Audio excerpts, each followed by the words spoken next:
తో ప్రతిష్టాత్మకంగా స్థాపించిన అన్నా క్యాంటీన్ను విజయవాడ ఎంపీ కేశినేని చిన్ని పునఃప్రారంభించారు. పేదవాడికి పట్టెడు అన్నం పెట్టడమే తమ ప్రభుత్వ లక్ష్యమని, జగన్ రెడ్డి ప్రభుత్వంలో అన్నా క్యాంటీన్ని దుర్మార్గంగా మూసివేయడం జరిగిందన్నారు.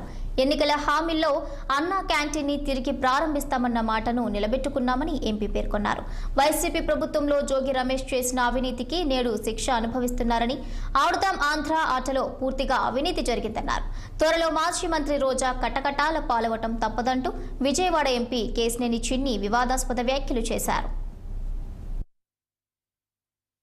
క్యాంటీన్ కూడా ఒక ఏసీ రెస్టారెంట్లో ఎట్లా ఉందో యాంబియన్స్ అంత చక్కటి భోజనం కూడా చాలా వేడిగా చాలా రుచికరమైన భోజనం అందిస్తున్నారు. తప్పకుండా మేము మరొక ఎగ్జాంపుల్ సృష్టించబోతున్నాం.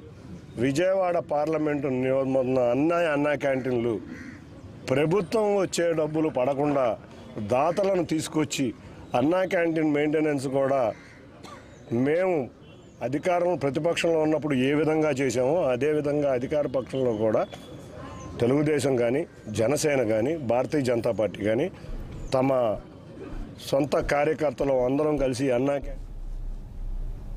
ఇవి ఇప్పటి వరకున్న బులెటిన్ అప్డేట్స్. Keep watching.